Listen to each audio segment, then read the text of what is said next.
大家好，今天我想分享一个这个2023年最新的这个 APP 上传到谷歌应用市场和苹果应用市场的审核，怎么能够通过他们的审核把我们的 Apple 上传到他们的应用商店去？因为我最近有上传一款 Apple 到这个谷歌和这个苹果应用商店，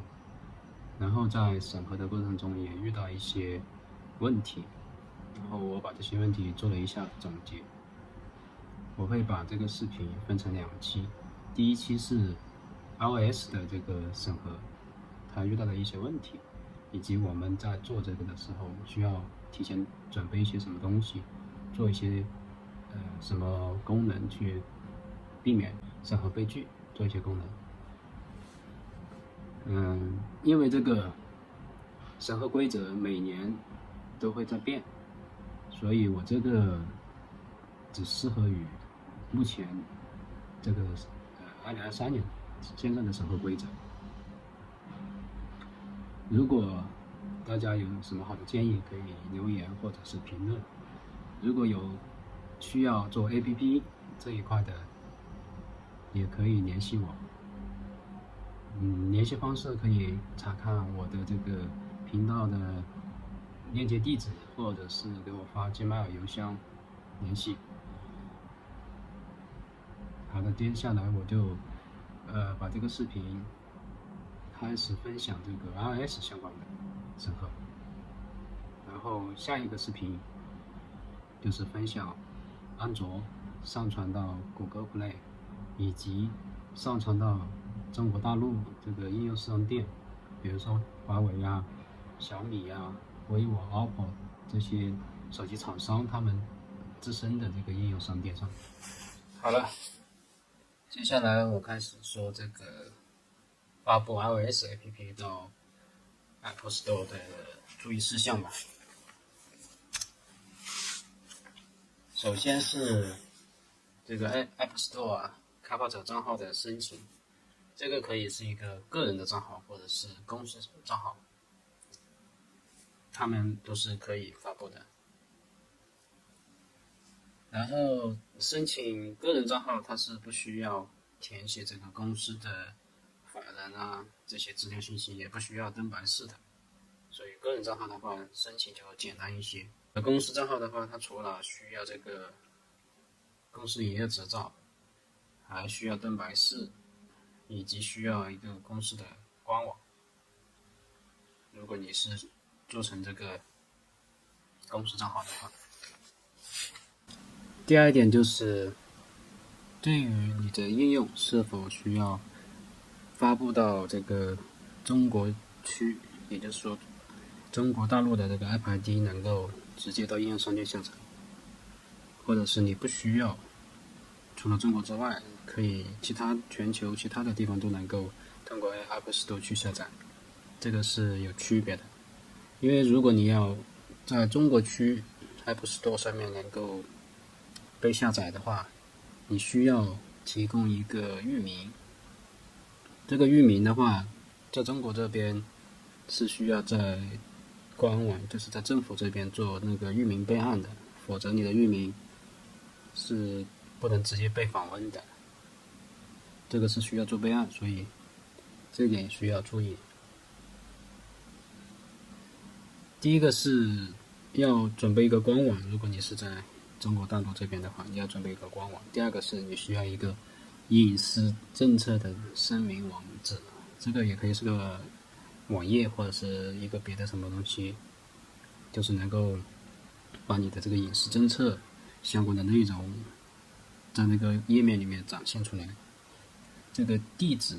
域名最好是 HTTPS 的。接下来就说一下这个 APP 的功能及这个内容，因为我们要发布这个应用到苹果应用商店，我们这个应用就必须是针对所有用户都能够下载和使用的。如果你在做这个应用的时候，跟苹果审核那边说你这个应用不对外做注册，那么苹果审核就会认为你这个应用只是你们自己内部使用的，而不是针对广大用户的，它就不会让你通过这种方式去发布，也就是审核被拒的。所以遇到这种情况，我们就需要考虑一下，我们有哪一些功能是不需要用户注册就能够使用的。如果你能添加一些这样的功能在这个里面，那么也是可以被审核通过的。第二一个就是对于我们这个开发者来说，因为做一个项目出来之后，肯定会积累一些相关的这个技术框架呀，或者是相关的一些工具类啊。那么我们有时候为了节省时间，就会在原来的一些项目上面直接去改，比如说就改一个应用的名字，然后应用的包名，然后再去提交审核，这种是很容易被拒的。所以最好的办法就是你每一个新的项目要上 App Store 的，都要新建一个工程，然后把这个你需要的这些相关的代码再拷贝过来。这样的话就可以防止，就是苹果那边基审的时候认为你这个是相似度太高了，所以可能会被认为你这是个马甲包，被拒了。一旦认定你这个是个马甲包，那你这个受到的影响是非常大的。那你整个这个电脑可能都已经被监控起来了，你后面再发布的话，它都会认为你这个是恶意提交，导致你以后被审各方面都会有问题。第三一个就是应用的功能完整性，你每一个页面，你里面不能是一个空的页面。你比如说有些时候说这个功能还在待开发，像这种的话是坚决不要的。遇到这种宁愿把它去掉。也就是说，你每一个页面进来都要有内容能够看得到的。然后第四一点就是，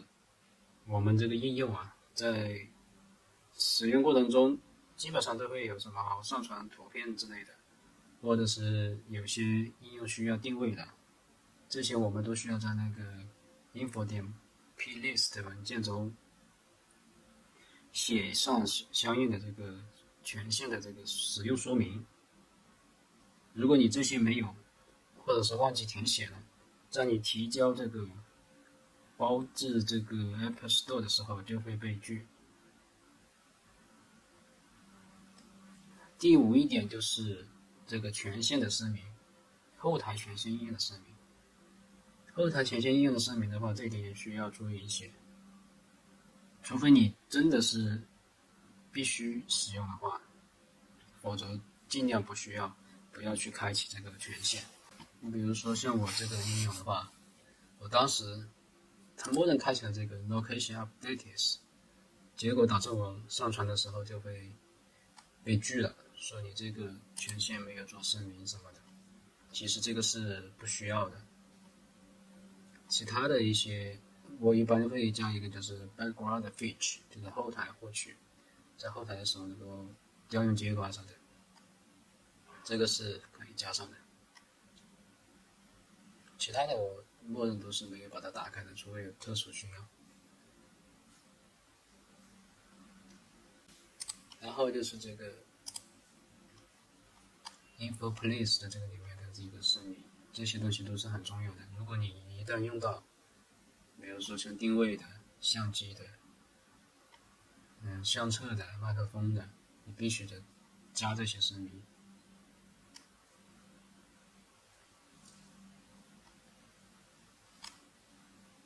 最后一个就是上传及发布，这个有一些需要注意的地方。对于这个苹果开发者来说啊，我们经常可能会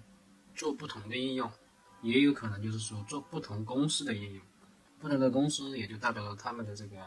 开发者账号不同。开发者账号不同的话，我们需要注意一点就是，你如果在你一台 Mac 电脑上面登录过多个这个苹果开发者账号，那么苹果最新的这个规则里面就会认为你这个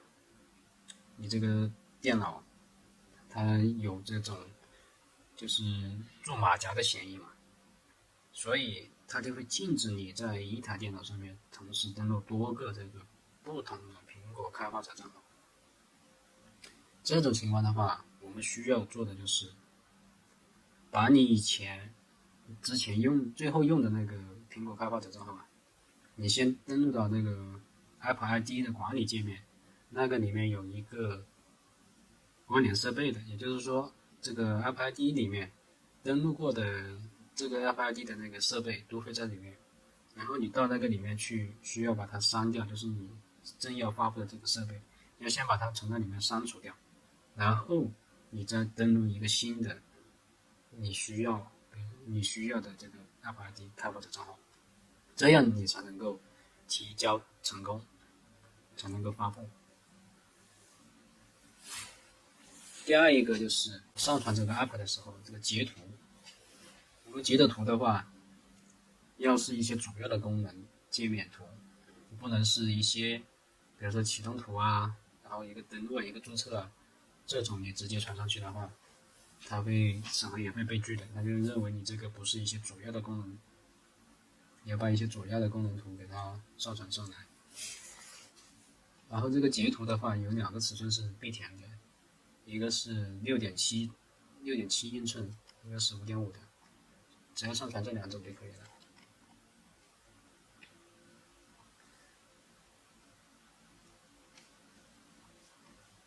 然后就是这里面的一些基本的信息，可以参考我这个来填写，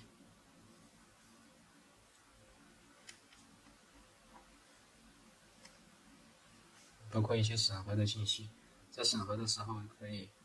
做一些审核的说明，告诉他们，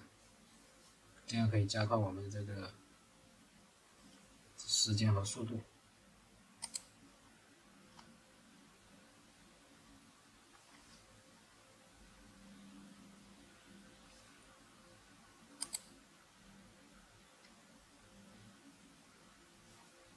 这个销售范围的话，如果你是，就是我之前说过的，如果你是要发布到中国大陆的话，那你就需要做这个域名的备案，有一个备案的域名。如果你不想发布到中国大陆的话，那你可以不用做这个域名的备案，只要有一个域名，有个 HTTPS 的域名就可以了。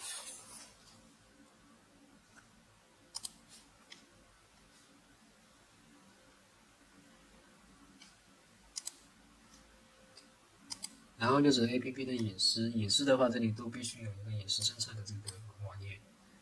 这个里面就声明你这个应用使用了哪些第三方的 SDK 啊，或者是你里面收集了用户的一些哪些数据啊，用来做些什么，需要在这个隐私政策里面去做一个说明。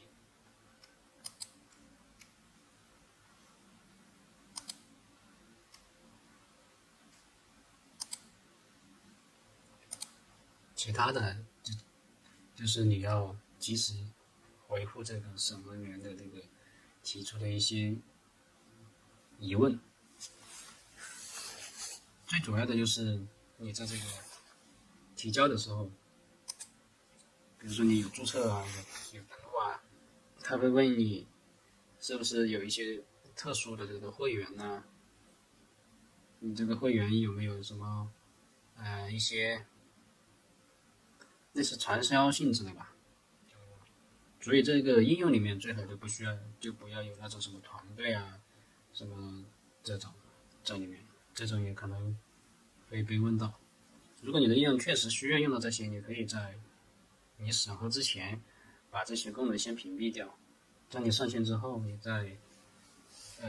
通过其他的方式把它打开嘛。像用 React Native 的话，它里面有个 Code Push，Code Push 的话是可以热更新的，这个是审核都没有问题的。所以通过这种方式，你就可以把一些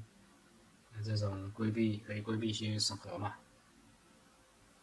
防止一些就是说不需要的就不必要的麻烦，